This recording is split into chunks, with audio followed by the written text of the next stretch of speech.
నమస్కారం. Hello, welcome. Outdoor అంటే నమస్కారం. నమస్కారం. రండమ్మా. రాజారాం గారు నమస్కారం సార్. ప్రియా, మన ఆర్టీఓ గారు వచ్చారు. ఆర్టీఓ గారు. ఏమండి?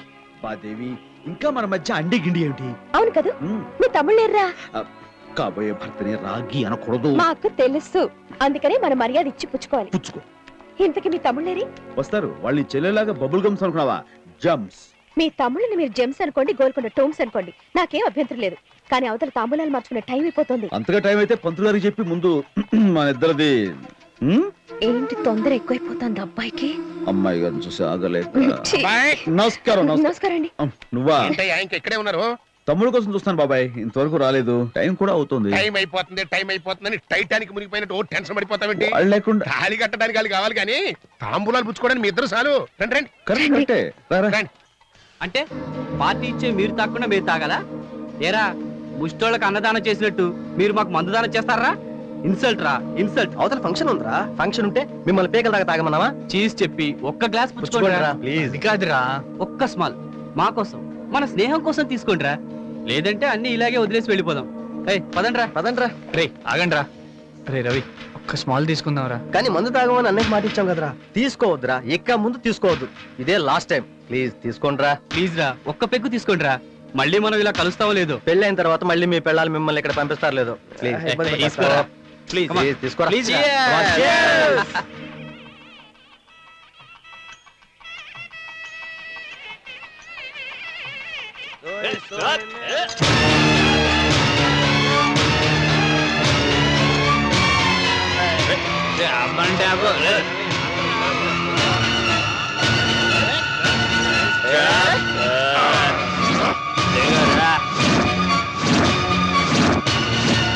పెళ్ళికి నీ బండి మీద అలాగే బాబు వస్తాను. ఏంటైతే బాబాయ్ లేట్ గా వచ్చి బాబాయ్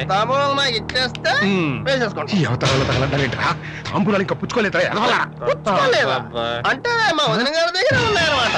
హలో వదిన గారండి. మై డియర్ రెస్పెక్టెడ్ వదిన. మా తాంబూలాలు మాకు ఇచ్చేస్తే వస్తాను బాబాయ్.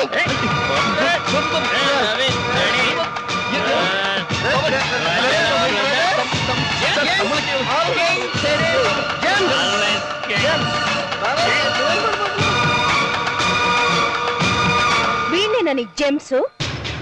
అది కదమ్మా. దయచేసి మీరు మాట్లాడకండి. ఆ రోజు ఏమన్నా వీళ్ళని లక్ష్మణులు అన్నావా? రాముడికి ఇలాంటి తమ్ముళ్ళుంటే ఆ రావణాసురుడి కంటే ముందు తన తమ్ముళ్ళని చెప్పేవాడు. ఆడాళ్ళు కడుపులు చేసే మగాళ్ళని నమ్ముతారు, కన్విన్స్ చేసే మగాళ్ళని నమ్మరా? నిజమే మరి. కడుపులు చేసిన మగాళ్ళని కాళ్ళు పట్టుకుని కన్విన్స్ చేస్తే కనీసం గుడ్డ కరిగి మనసు మార్చుకుంటారు. కానీ ఆ దేవుడి దిగి వచ్చినా నీ తాగుపోతు తమ్ముళ్ళు మాత్రం మార్చలేడు. అమ్మ దేవి, అంత మాట అనుకోక. ఏదో పిల్లలు తొందరపడి చాలా ఆపండి. పెళ్లి పెటాకులు లేని పెద్ద మనిషి నువ్వు, ఆర్థిక లేని ఇల్లు మీది, పెళ్లి పేరటానికి విలువ తెలియని బ్రతుకులు మీది. అసలు నిశ్చితార్థానికి అర్థం తెలుసా మీకు? సగం పెళ్లి అయిపోయినట్టే. దీనికే ఇలా వచ్చిన తాగుబోతులు రేపు పెళ్ళయ్యాక నా చెల్లెల బ్రతుకులు ఏం చేస్తారో తలుచుకుంటేనే భయం వేస్తోంది. ఏమండి, నేను వీళ్ళను అక్కలా పెంచలేదు, అమ్మలా పెంచాను. వాళ్ళకేదైనా కష్టం వస్తే కన్నీళ్ళు వచ్చేది నాకండి. అలాంటిది వీళ్ళకిచ్చి నా చెల్లెలు ఎలా పెళ్లి చేయగలను? అంతెందుకండి, మీకే కూతుళ్ళుంటే ఈ పరిస్థితుల్లో పర్వాలేదులని పెళ్లి చేస్తారా? చెప్పండి. ఎప్పుడో ఒకసారి తాగడం తప్పేమిటి? ఆడవాళ్ళు కూడా తాగుతున్నారు, అది ఫ్యాషన్, కల్చర్ అని స్పీచ్ ఇచ్చారు. ఎప్పుడు చెప్పండి, నిశ్చితార్థానికి తప్పు తాగి రావడం ఫ్యాషనా? అందరి ముందు ఒళ్ళుపై తెలియకుండా పడిపోవడం కల్చరా? ఇలాంటి వాళ్ళకి నా చెల్లెల నుంచి పెళ్లి చేయడం కంటే వాళ్ళకి కొంచెం విషయం ఇచ్చి చెప్పేడు నయం. కనీసం చచ్చేలా సుఖపడతారు వాళ్ళు. అమ్మ, అక్క, ఆలి ఏ ఆడదిక్కు లేని అలాగా మనుషులు మీరు. వీళ్ళలో ఏ ఒక్కరున్నా ఈ రోజు ఇలా ఉండేవాళ్ళు కాదు. వెళ్ళు, వెళ్ళి మనుషులా ఎలాగో బ్రతకలేని నీ తమ్ముళ్ళని కనీసం మాట మీదైనా బ్రతికేలా చూసుకో.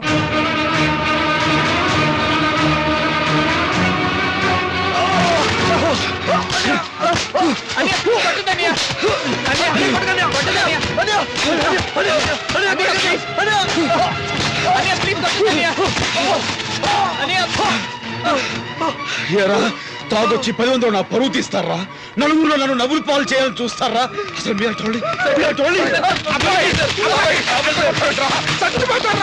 బాబాయ్, నా మీద నీకే మాత్రం గౌరవం నా వదిలిపెట్టావు.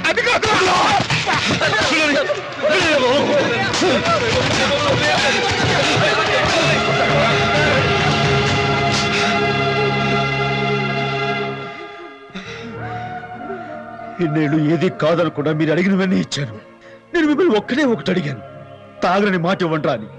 నా పుట్టినరోజు నాడు నా మీదే ఒట్టేసి తాగరని చెప్పారు. ఆ ఒట్టుగా అర్థం ఏంటో తెలుసా? మీరు తాగితే నేను చచ్చానని. అయినా మీరు తాగొచ్చారంటే ఈ అన్నకు మీరు ఇచ్చిన విలువ ఏమిటో అర్థమైందిరా. లేవండ్రా, ఈ అన్నయ్య చచ్చాడు అనుకుని పొండ్రా బయటికి పొండే. అలా పిలిచే అర్హత మీకు లేదురా. Get out. నా తమ్ముడుగా కాకుండా మీరు ఒక్క పైసా కూడా సంపాదించలేరని, నా పేరు చెప్పుకోకపోతే మీకు పిడికి అన్నమైనా పుట్టదని, నేను లేకపోతే మీరు ఎందుకు పని కాని దౌర్భాగ్యులు అడుగుతుంటారని మీకు తెలియాలరా. చూపించారు.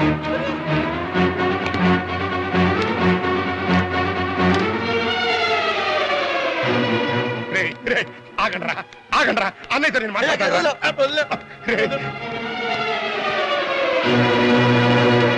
రే రాజా, ఏంట్రా నువ్వు చేసిన పని?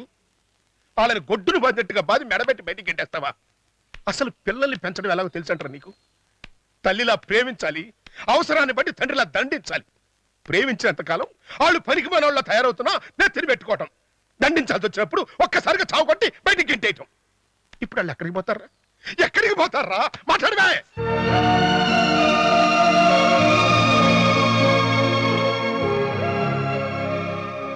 ఏరా, నువ్వేమీ అడగట్లేదే.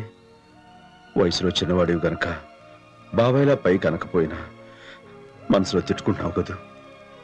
అది కదరా అబ్బాయి. నిజం బాబాయ్, తప్పు నాది. కన్నవాళ్ళు పోయారన్న విషయం కూడా తెలుసుకోలేని పసి వయసు నుంచి వాళ్లకు కన్నీళ్లు రాకుండా, కష్టాలు తెలియకుండా, తల్లిదండ్రులు లేని లోటు కూడా రానియకుండా పిచ్చి ప్రేమతో అతి గారాబం చేశాడు. అది నా తప్పే. ఆ తప్పుకు ఫలితంగా వాళ్ళని ఒక్కొక్క దెబ్బ కొట్టినప్పుడల్లా నేను 100 దెబ్బల బాధను అనుభవించాను బాబాయ్. వాళ్ళ కాళ్ళలో ముళ్ళు గుచ్చుకుంటే నా కంట్లోంచి రక్తం కారేది. అలాంటిది వాళ్ళని రక్తం కారేలా కొట్టానంటే నా మీద పంతంతో వాళ్ళు బాగుపడతారని, నా మీద కోపంతో నాకంటే గొప్ప వాళ్ళు అవుతారని. బాబాయ్, ఏమైనా ఇది వాళ్ళ మంచిగా జరిగింది. వాళ్ళు శరీరాన్ని గుడ్డం చేసుకుని నానా చాకరీ చేసి కష్టపడాలి. అప్పుడే సుఖం విలువ తెలుస్తుంది, జీవితానికి అర్థం తెలిసి వస్తుంది. వయసులో పెద్దోళ్ళైనా నీ మనసును అర్థం చేసుకోలేకపోయినా చిన్న ఎదవనరా నేను. నన్ను క్షమించరా. గొడ్డును బాధినాడు బాధిలా బయటకి ఎంటేస్తాడని కల్లో కూడా అనుకోలేదురా. ఇంతకాలం ఎంతో ప్రేమించిన వాడు. ప్రేమ నిజంగానే ప్రేమ ఉన్నాడైతే ఇలా కొట్టి బయటికి గెంటాడు. తమ్ముళ్ళు తను బాగా చూసుకుంటున్నారని అందరూ అనుకోవడం కోసం అలా నటించాడు. అనే కూడా సర్లే, ఇప్పుడు మనమే చేయాలో ఆలోచిద్దాం. ఏముంది, మనం తలుచుకుంటే మన చదువులు తగ్గ మంచి ఉద్యోగం వచ్చింది, దర్జాగా బతకచ్చు. అవును, కరెక్ట్ రా. లతా గీతను కూడా మనతో పాటు తీసుకెళ్లిపోయి సెపరేట్ గా హ్యాపీగా ఉందాం. మనం గొప్పలం అయిన తర్వాత మనం ఏంటో అన్నయ్యకి చూపిద్దాం. పద పద.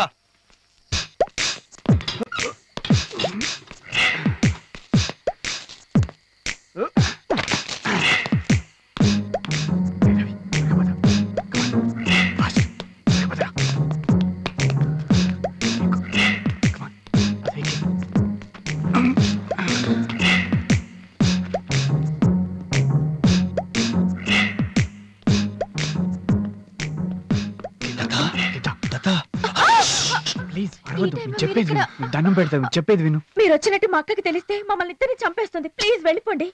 వెళ్ళిపోదామని వచ్చాం, కానీ ఒంటరిగా కాదు, మీతో కలిసి. ఏంటి మీరు అనేది? మా అక్కకి తెలిస్తే? ఇంకా అన్నయ్య అక్క అనుకుంటే మన ప్రేమకు అర్థమే లేదు. మమ్మల్ని నిజంగానే ప్రేమించిన వాళ్ళైతే మాతో రండి ప్లీజ్. మేము ఇలా ఉన్న పళంగా వస్తే మనం ఎలా బతకగలం? ఎలా బ్రతకడం అనేది కాదు, ఎలా బయటపడాలో ఆలోచించండి. కమాన్. అది కాదు, దానికి నేను ఏం చెప్పేది మాట్లాడుతున్నా? విను. మాట్లాడండి. చెప్పేది విను, రండి. గోపి.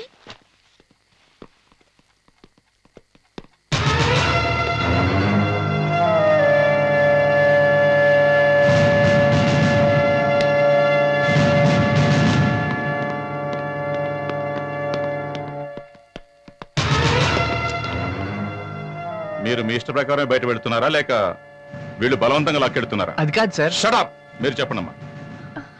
అది ఇంకా ఆలోచిస్తారేంటి ఇన్స్పెక్టర్? వాళ్ళిద్దరిని అరెస్ట్ చేయండి. అర్ధరాత్రి పూట ఆడపిల్లలు లేపుకుపోవాలని చూసే మీలాంటి రాస్కెల్స్ ని ఏం చేయాలో నాకు బాగా తెలుసు.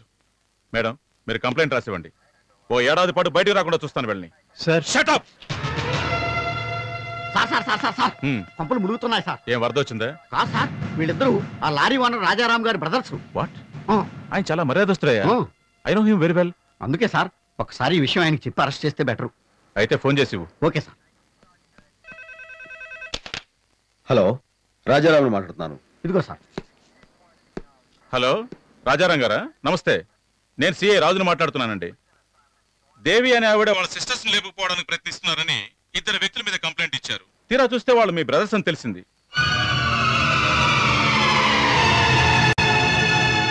ఐఎమ్ సారీ ఇన్స్పెక్టర్ గారు, వాళ్ళ నా బ్రదర్సే కావచ్చు, కానీ నన్ను చూసి వాళ్ళ తప్పులు క్షమించకూడదు. అలాంటి నేరాలు చేసిన వాళ్ళకి ఎలాంటి పనిష్మెంట్ ఉంటుందో అదే పనిష్మెంట్ వీళ్ళకి పడాలి. మీ బ్రదర్స్ అని క్షమించండి. అలాగే సార్. ఏమన్నారు సార్? ఆయన ముఖం చూసి వీళ్ళని వదలొద్దన్నారు. కేసు పెట్టి లోపల తోయమన్నారు. సొంత అన్నయ్య వీళ్ళ గురించి ఇలా అన్నాడంటే వీళ్ళెంత లోఫర్స్ అర్థమవుతుంది.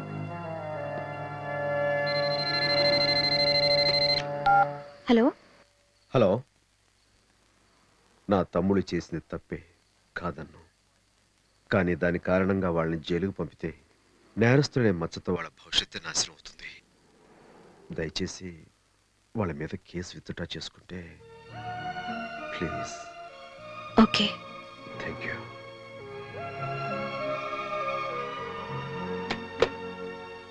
ఏమైంది మేడం? నేను కేసు విత్డ్రా చేసుకుంటున్నాను. మీకు ట్రబుల్ ఇచ్చినందుకు సారీ.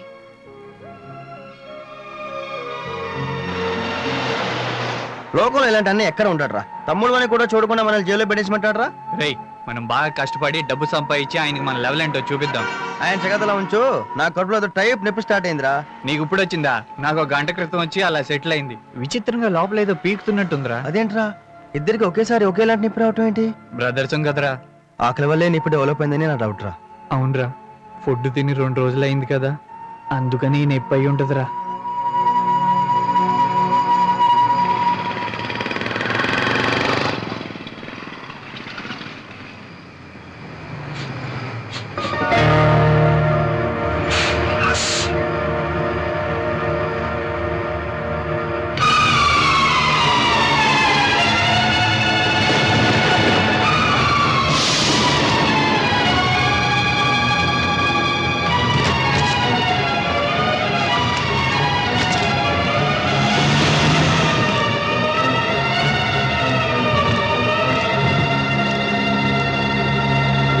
వాళ్ళు శరీరాన్ని వృద్ధి చేసుకుని నానా చాకరీ చేసి కష్టపడాలి. అప్పుడే సుఖం విలువ తెలుస్తుంది, జీవితానికి అర్థం తెలిసి వస్తుంది.